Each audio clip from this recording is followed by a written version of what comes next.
உங்கள் எல்லாத்துக்கும் தெரியும், திருச்செந்தூரில் வந்து மாசி திருவிழா ரொம்ப கோலாகலமாக போய்ட்டுன்னு தெரியும். இன்றைக்கி சண்டே, இன்றைக்கி 9ஆம் திருவிழா.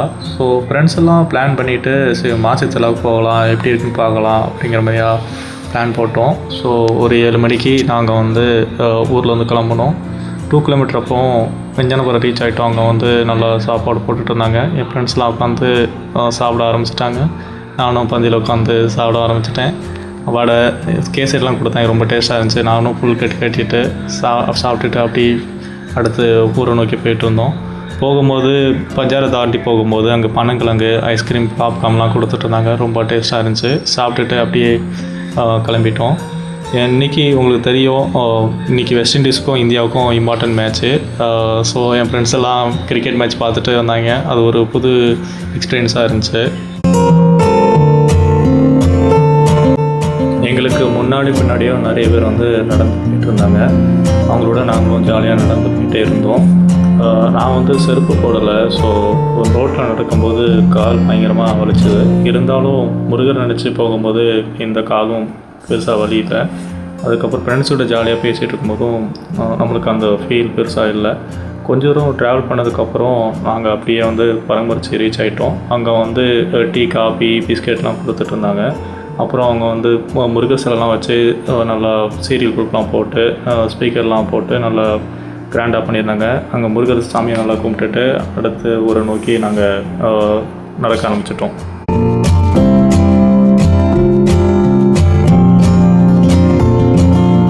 நேரம் ஆக ஆக தூக்கமாக வந்துருச்சு. கால் வலி ரொம்ப அதிகமாகிடுச்சு. இருந்தாலும் அது பொருட்படுத்தாமல் அப்படி அடுத்த நடக்க ஆரம்பிச்சிட்டே இருந்தோம். நைட்டு இப்போது வந்து 1 மணி ஆயிடுச்சு. 1 மணிக்கு வந்து நாங்கள் திருச்செந்தூர் ரீச் ஆகிட்டோம். ரீச் ஆனதுக்கப்புறம் அப்படி நடந்து போயிட்டே இருந்தோம். ஏன் வந்து இவ்வளோ கூட்டம் வந்து இந்த டைமில் நடந்து போகிறாங்கன்னா, மாசி திருவிழாங்கிறது வந்து 10 நாள் நடக்கும்.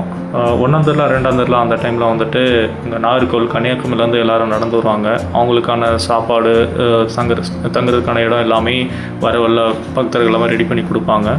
இந்த 9ஆம் திருவிழா, 10ஆம் திருவிழா வரும்போது மட்டும் உள்ளூர் ஆட்கள் நிறைய வருதுனால அப்போவும் நிறையா ஸ்நாக்ஸ் எல்லாமே கொடுப்பாங்க. கார் பார்க்கிங் ஏரியா வந்துவிட்டோம். இங்கேருந்து பார்த்தோன்னா உங்களுக்கு திருச்செந்தூர் கோபுரம் தெரியும். இந்த பில்டிங் எல்லாம் இப்போ புதுசாக கட்டினது தான். நாங்கள் வந்து அப்படி கடற்கரை சைடில் போய்ட்டு தூங்கலாம் அப்படிங்கிற மாதிரியாக பிளான் பண்ணோம். ஸோ நடந்து போயிட்டே இருந்தோம். இந்த மாதிரி நடந்து போகிறது வந்து ஒரு புது விதமான அனுபவம்.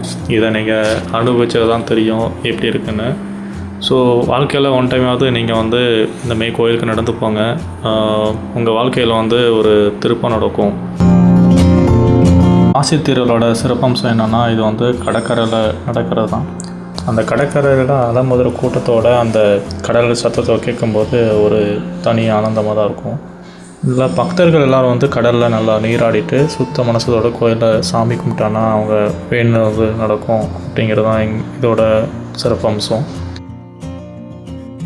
நாங்கள் அப்படி கடற்கரைக்கு ரீச் ஆகிட்டோம். நாங்கள் வர்றதுக்கு முன்னாடி என் ஃப்ரெண்ட்ஸ் 2 பேர் வந்து ஆல்ரெடி கடற்கரையில் வெயிட் பண்ணிகிட்டு இருக்காங்க. நான் அவங்கள தான் தேடிகிட்டு இருக்கோம். ஆனால் வந்து செம்ம கூட்டம் திருச்செந்தூர் கடற்கரையில்.